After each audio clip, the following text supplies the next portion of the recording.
प्रातः क्लास चल रहा था 26/8/1967 शनिवार को 9वें पेज के मध्याह्न में बात चल रही थी। बात कहते हैं कि मैं ऑर्डिनेंस निकालता हूँ कि माम एकम याद करो। तो तुम अगर मेरे को याद करेंगे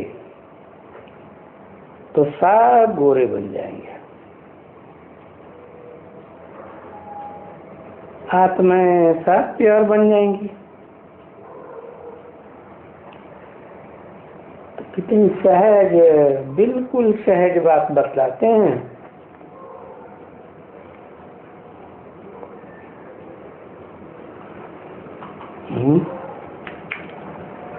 बहुत सहज बात है, कठिन है।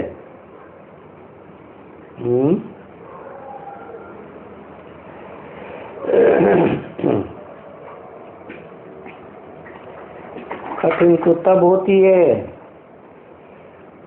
जब ज्ञान की गहराई में नहीं गए। और जैसे दुनिया समझती है, दुनिया का हुजूम तो भी धर्मियों का है, वो तो निराकार ही मानते हैं। तो निराकार मान करके सहज कैसे है याद करना? समझते हैं ब्रह्मा के तन में निराकार आया है, तो वो कहता है मुझे याद करना बहुत सहज है, माँ में एकम याद करो।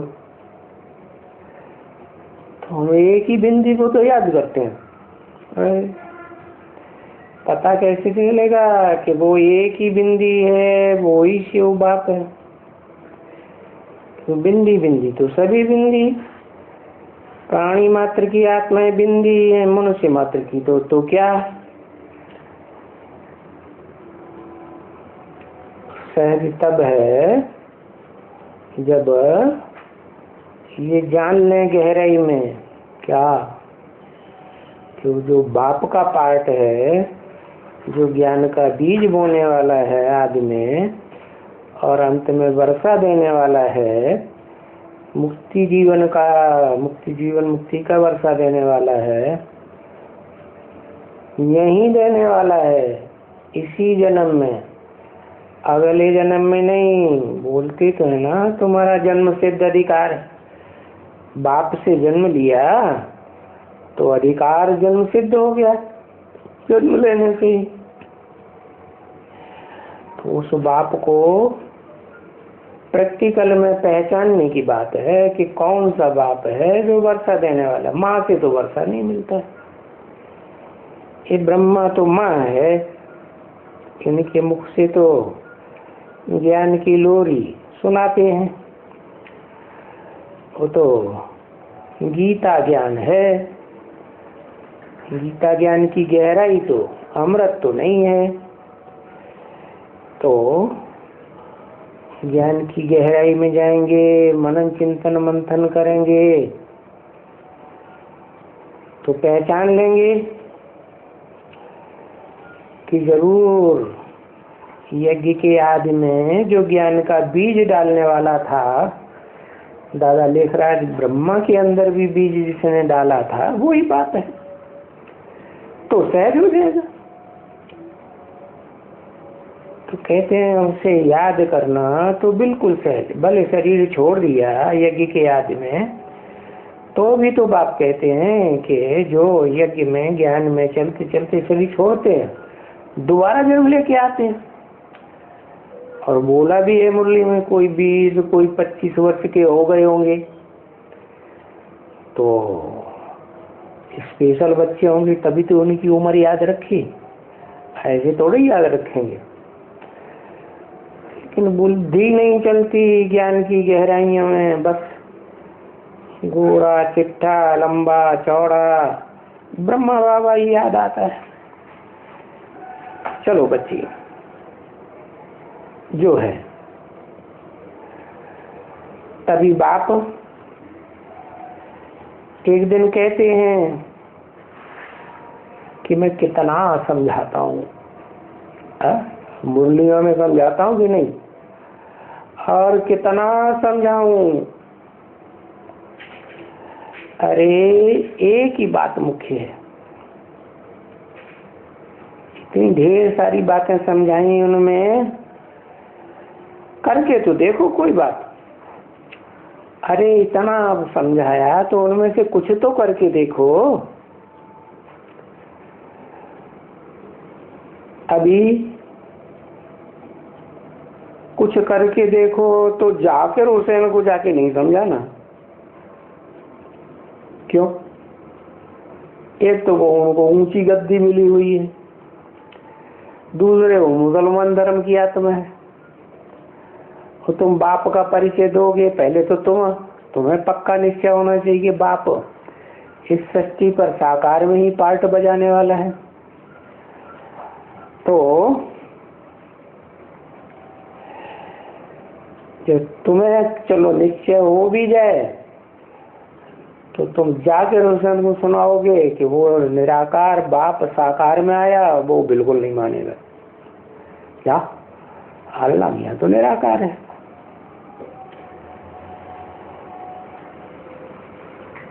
तो कोई ने चिट्ठी लिख करके पूछा था, जरूर बाबा को नाम नहीं याद आया, तो चिट्ठी लिख करके किसी ने पूछा था कि जाकिर हुसैन को जाके ज्ञान सुनाओ। अरे जरूर जिसने चिट्ठी लिखी होगी वो जाकिर हुसैन जहाँ रहता होगा, मुख्य गद्दी जहाँ होगी वहीं का होगा, दिल्ली का ही होगा। तो बाबा की बुद्धि नहीं चली।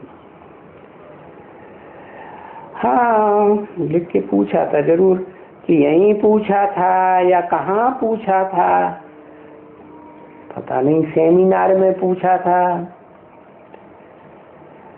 तो किसी ने कहा सुंदरलाल ने पूछा था। पटेल नगर का सेंटर है ना, तो वहाँ के मुख्य भाई हैं सुंदरलाल, जिनको गंधर्वी विवाह करने के लिए परमिशन दे रही थी। तो उनकी युगल सेंटर चलाती थी और वो सेंटर में वो भी रहते थे।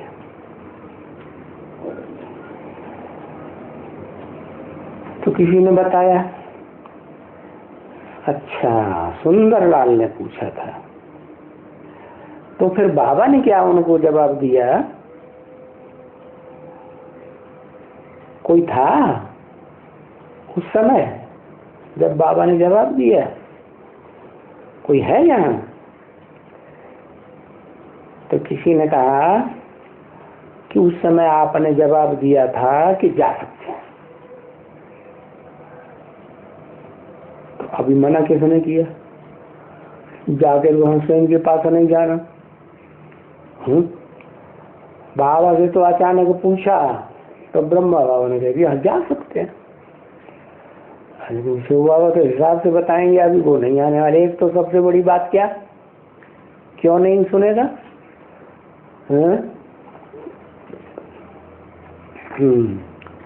एक तो मुसलमान है, चलो।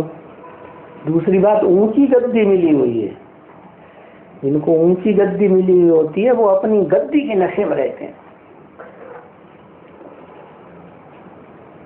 तो बाबा ने कहा अच्छा ये बोला जा सकते हैं। तो अभी देखें समाचार आते हैं, पता नहीं वहां हो या न हो। सुंदरलाल का बाबा वो याद भी नहीं रहा, क्या पटेल नगर में सेंटर चला था, पर होगा जरूर शायद। अरे पर किसको भी, कोई भी बड़ा आदमी हो, अरे वो जो बड़ी मस्जिद है ना वहां, बाबा को नाम नहीं याद आया बड़ी मस्जिद का। कौन सी बड़ी मस्जिद? बाबा को याद आई होगी। दिल्ली में बड़ी मस्जिद, जामा मस्जिद। तो कोई ने कहा जामा मस्जिद, जामा मस्जिद, बहुत मस्जिदें हैं ना। अरे वहाँ जा कर के भी उनसे टाइम लेकर के कि आज रखड़ी बंधन है, हम उनसे मिलना चाहती हैं। यहाँ का बड़ा है ना, वो तो जो समझू होता है, जानते हैं, पूछ करके पीछे तो जाते हैं ना। हम आए हैं रखड़ी बंधन के लिए, और रखड़ी का क्या है, रखड़ी की हिस्ट्री क्या है रक्षाबंधन की, वो मैं तुमको समझाऊं? है ये कहाँ से ये परंपरा शुरू हुई रक्षाबंधन की, रखड़ी बांधने की? तो समझो होगा तो समझाएगा कि शिव बाप जब आया था तो ये पवित्रता की रक्षा का सूत्र में बांधा था। है कब बांधा था? जब नई सृष्टि शुरू हुई थी तो वो अल्लाह ताला ने, खुदा ने आकर के खुद ही पवित्रता की बुद्धि में, बुद्धि रूपी हाथ में ये रक्षा सूत्र बांधा था। सूत्र क्यों बांधा था? धागा क्यों? इसमें के धागे में लेकर के ही वो रक्षा बांधी जा सकती है। तो मैं तुमको समझाऊं, तुमको भी ये बात समझने का हक है कि अल्लाह ताला आते हैं तो क्या करते हैं। जैसे इब्राहिम बुद्ध क्राइस्ट आए तो कहते थे हम खुदा के मैसेंजर हैं, परंतु मैसेंजर होते तो मैसेज खुदा की देते तो दुनिया में किसी का उद्धार होता। दुनिया तो नीचे गिरती जा रही है। अब हम हैं मैसेंजर, तो हम आपको असली बात बताते हैं कि ये रक्षाबंधन का परंपरा कब से शुरू हुई। आज से कल पूर्व शुरू हुई। तो हम उस पैगंबर का पैगाम देते हैं। वो बड़े से बड़ा पैगंबर है। दुनिया में पैगंबर तो बहुत आए, इब्राहिम, बुद्ध, क्राइस्ट वगैरह वगैरह, लेकिन वो खुदा सबसे बड़ा पैगंबर है। क्या पैगाम लेके आया है? तुम आत्माएं पतित बन गई हो, पावन बनोगी तो फिर तुम जन्नत में जाओगी, तुम्हें जन्नत में भेज देंगे। ये पैगाम लेके आया है। क्योंकि वो तो बेहद का बाप है ना, हद का बाप तो है नहीं जो धन संपत्ति प्रॉपर्टी क्या वर्षा देगा। बेहद का बाप है तो बेहद का वर्षा देगा ना। तो उसका बेहद का वर्षा है जन्म जन्मांतर के लिए सुख की दुनिया बनाना और उस सुख की दुनिया में भेजना। तो बेहद का बाप कहते हैं मुझे के माम एकम याद करो। मुझे एक को पहचान करके याद करेंगे तो तुम पवित्र जरूर बन जाएंगे। और कोई मनुष्यों को याद न करो, क्योंकि और सब पतित हैं, तुमको और भी पतित बनाए देंगे। उनकी बुद्धि का संग का रंग लगे ना, उनको याद करेंगे तो जैसा उनका वाइब्रेशन है वैसा तुम्हारा ही बन जाएगा। तुम मुझे एक को याद करो तो तुम्हारा जो विनाश है, वो पाप का विनाश है, वो हो जाएगा। वो पाप हुए हैं ना, गलती से कुछ न कुछ पाप होते हैं दूसरों को दुख देने के, तो वो सब कट जाएंगे। इसलिए मैं तुम्हारे पास प्रतिज्ञा लेने आई हूँ कि तुम प्रतिज्ञा करो कि मैं बाप से वो जन्नत का वर्षा जरूर लूंगा, और उसके लिए पवित्र भी बनूंगा, क्योंकि अभी तो पतित दुनिया है। तो पतित दुनिया पावन कैसे बनेगी? पतितों के संग में आते आते दुनिया पतित बन गई।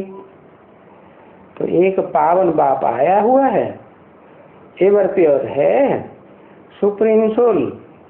भले आत्माएं निराकार हैं तो बाप भी निराकार है, आत्माओं का बाप है ना, परंतु वो ऐसा बाप है आत्माओं का, वो जन्म मरण के चक्र में नहीं आता, गर्भ से जन्म नहीं लेता, वो प्रवेश करता है। तो आदम में प्रवेश किया है। क्या? जो सृष्टि के आदि में आदम था, उसी आदम वाली आत्मा ने जन्म बाई जन्म लेते लेते अभी कलयुग के अंत में पतित बन गई, और सबसे जास्ती पतित बनती है। तो पावन दुनिया में जाने के लिए उसको भी पावन बनना है, और साथ साथ जो भी बच्चे हैं सबको पावन बनना है। तो संग के रंग से ही बनेगी ना। तो आदम जो है यज्ञ के आदि में, जो यज्ञ के आदि नहीं, सृष्टि के आदि में था, वो उसमें अभी फिर बाप आया है। लोग कहते भी हैं आदम को खुदा मत कहो, आदम खुदा नहीं, लेकिन खुदा के नूर से आदम जुदा नहीं। जैसे खुदा का नूर है वैसे ही आदम का नूर बन जाता है, खुदा को याद करते करते। ऐसे दुनिया पावन बनेगी। वो मनुष्य शक्ति का बाप है खुदा, तो वो सबको पावन बना लेता है बाप की याद से। लेकिन एक की याद करनी पड़ेगी, एक बाप दूसरा न कोई। तो क्या तुम पावन नहीं बनेंगे? जन्नत में नहीं जाएंगे? तो बस जो पावन बनेंगे उनके लिए नई दुनिया बनाने के लिए खुदा आया है। अंग्रेज लोग भी कहते हैं हेवनली गॉड फादर। तो हेवनली गॉड फादर नाम है, टाइटल है, तो जरूर हेवन स्थापन किया होगा ना। तो वो ही बाप आया हुआ है इससे दो जग की दुनिया को जन्नत बनाने के लिए आया है। पहले भी तो जन्नत बनाई थी ना ये दुनिया। तो जब जन्नत बनाई थी तो आदम से कहा था, हिदायत दी थी, ये अपवित्र काम नहीं करना, ये बॉडी के बीच का फल नहीं खाना, मूठ पलीती नहीं बनना। तो उसको याद नहीं रहा, किसको? आदम को। तो वो उसको दो जगह में ढकेल दिया खुदा ने। और अब वो जब पहला मनुष्य शक्ति का जो आदमी है वो ही नीचे गिर गया, तो उसके पीछे पीछे सब नीचे गिर गए। तो अब पावन दुनिया जरूर चाहिए, जहाँ सब देवताएं प्रसन्न रहते हैं, वहाँ कोई दुख की बात होती नहीं। खुदा रचता है तो खुदा की रचना में सुख ही होगा ना, वो सुख का सागर है ना। तो बाप को तो बेहद का सुख देना ही है। हर एक बाप चाहता है, लौकिक दुनिया के जो बाप हैं हृदय के, वो भी चाहते हैं हमारे बच्चे क्या सुखी रहे। तो वो बेहद का बाप भी बेहद का सुख दे के जाता है। रामकृष्ण की दुनिया में सुख ही सुख रहेगा। वो रामकृष्ण की दुनिया सत्युग त्रेता में होती है। अभी तो द्वैतवादी द्वापर युग चल रहा है, जब से तब से लेकर गिरते गिरते कलयुग आ गया। द्वैतवादी इसलिए कि दूसरे दूसरे धर्म पिताएं आ गए, उन्होंने दो दो बातें चला दी, दो दो बातें चला दी, 2 से 4, 4 से 8 धर्म हो गए, इतने ही राज्य हो गए, इतनी भाषाएं हो गई, तो आपस में सब लड़ मरे।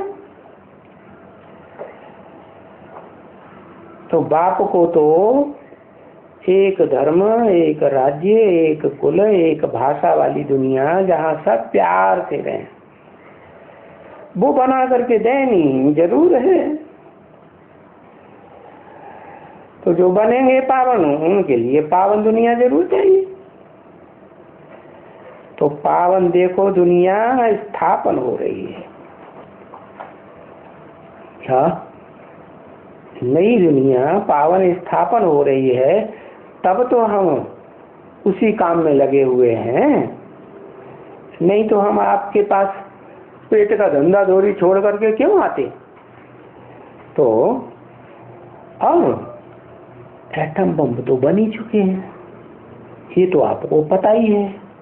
ये कोई घर में रख कर के सजावट के खिलौने थोड़े ही हैं, ये तो बने हैं तो काय के लिए?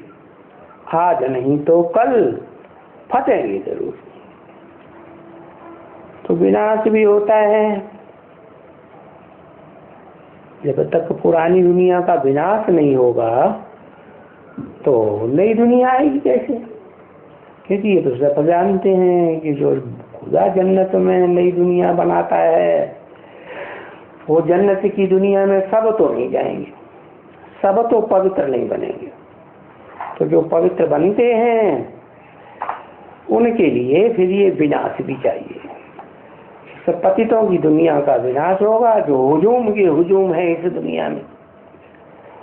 और जो देवता बनेंगे पावन, वो पावन दुनिया थी जिसको गोल्डन एज कहा जाता है। अभी तो ये दुनिया आयरन एज है। क्या फर्क है आयरन एज, आयरन में और गोल्डन में? गोल्डन की कीमत बहुत होती है, गोल्ड की, और लोहे की कीमत तो उतनी नहीं हो सकती। तो तुमको क्या गोल्डन एज में नहीं जाना है? जो बाप आकर के गोल्डन एज की दुनिया बनाए रही हैं, तुम खुदा के पास नहीं जाना चाहते हो? नहीं जाना चाहते हो, नहीं जा सकेंगे। और नहीं जा सकेंगे तो तुम्हारी आत्मा पवित्र नहीं बनेगी। अरे ये जा करके बताओ उनको कि वो जो मुल्ला है ना, वो मुल्ले भी उनके चरणों में गिरेंगे। क्योंकि मुल्ला लोगों को भी पता नहीं है हमारा नाम मुल्ला क्यों है। मूत और ला, क्या ऐसी उल्टी उल्टी समझानी लोगों को दे दे के करके उन्होंने सारी दुनिया मुतपलिती बनाई दी। तो वो मुल्ला भी आपके पांव पड़ेंगे, क्या? जिन्होंने ढेर सारे प्रवचन दे दे करके लोगों को नीचे गिराया। कहते हैं ना खुदा जर्रे जर्रे में है। अरे खुदा जर्रे जर्रे में क्यों पांव के नीचे आएगा? कण कण में खुदा तो सबसे ऊंचा है ना। जो आत्मा निराकार है वो भी तो इस शरीर में अंदर सबसे ऊंची स्टेज में रहती है ना। दो आंखों के बीच में, भ्रुकुटी के बीच में भारतवासी माताएं आज भी बिंदी लगाती है, पुरुष लोग टीका लगाते हैं। तो भारतवासियों को पता है कि भारत में ही तो जन्नत स्थापन होती है। आप भी भारत के राष्ट्रपति हैं, तो आप मानेंगे तो आपके पीछे पीछे ढेर के लोग निकलेंगे। तो यहाँ से जो जाते हैं वो तो मुल्लों के चरणों में गिरते हैं। क्या ये वजीर और ये अमीर लोग ये फलाने मुल्ले के चरणों में जाते हैं ना। तुम्हारे ऊपर, तुम बच्चों को पता है कि तुम्हारे ऊपर, माताओं के ऊपर तो गिरेंगे ही, परंतु हिम्मत चाहिए उनको समझाने की। क्या डरपोक नहीं बनना है, अरे ये मुसलमान है ये तो हमको भी ले डूबेंगे। है हिम्मत चाहिए, अकल चाहिए उन्हें समझाने की, विशाल बुद्धि चाहिए। है विशाल बुद्धि क्या करेगी? जो जो बातें हैं समझाने की, उन समझाने की बातों को गहराई में ले जाके समझाएंगे तो उनकी बुद्धि में बैठेगा। बुद्धि बेहद की चाहिए, हद की दुनिया की बुद्धि नहीं चाहिए। बाकी जो आपस में लड़ते झगड़ते हैं, मरते रहेंगे, वो क्या ये सर्विस कर सकते हैं। हाँ, जिनका पूरा योग ही नहीं शिव बाबा के साथ, उनकी बुद्धि पारस बुद्धि कैसे बन सकती है? क्या पारस बुद्धि किनकी बनेगी? जिनका बाप एक बाप दूसरा न कोई, ऐसा बुद्धि योग बन जाए। नहीं तो ये कौन आया है, कौन हमको पढ़ाते हैं, कितनी इनकी पढ़ाने वाले की, सुप्रीम टीचर की परवाह रखी है? कोई की भी, किसी की भी बुद्धि में अच्छे से नहीं बैठता। वो थोड़ा ही समझते हैं दुनिया वाले कि ये ब्रह्मा कुमार कुमारियां पवित्र रहते हैं, इन्होंने दुनिया से संन्यास किया हुआ है। क्या ये तो गृहस्थी वाली दुनिया, जो गिरिहस्थी वाले बन गए, वो तो खलास होनी ही होनी है। और जो गृहस्थी नहीं भी है, गृहस्थी को छोड़ छाड़ करके सन्यासी बन गए हैं, उनको भी समझाओ। क्या कि घर बार छोड़ने की बात नहीं है।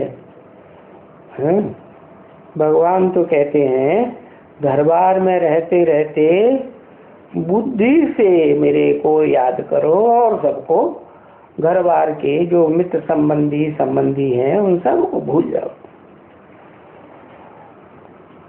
समझो क्या कि मैं आत्मा निराकार हूँ, मैं देह नहीं हूँ। ऐसे थोड़े ही कि स्त्री मर गई तो फिर उसको नहीं बांध सकते हो। किसको? मरने वाले को कोई बांध के रख सकता है? नहीं। तो स्त्री मर गई तो बस घर घाट छोड़ करके जंगल में चले सन्यासी बन गए। जैसे तुलसीदास ने लिखा, नारे मुई घर संपत्ति नासी। नारी मर गई और घर की संपत्ति बाल बच्चों ने बर्बाद करना शुरू कर दी। मूड मुड़ाए भय सन्यासी। या कोई का पति मर गया है तो पति को कोई बांध सकता है मरने वाले को? नहीं। तो तुम सबको ये संदेश दो, क्या गृहस्थी में पत्नी बीवी बाल बच्चों से मोह छोड़ो। अब ये दुनिया खलास होने वाली है। अभी जितना बाप को याद कर लेंगे तो अंत समय में बाप ही याद आएगा।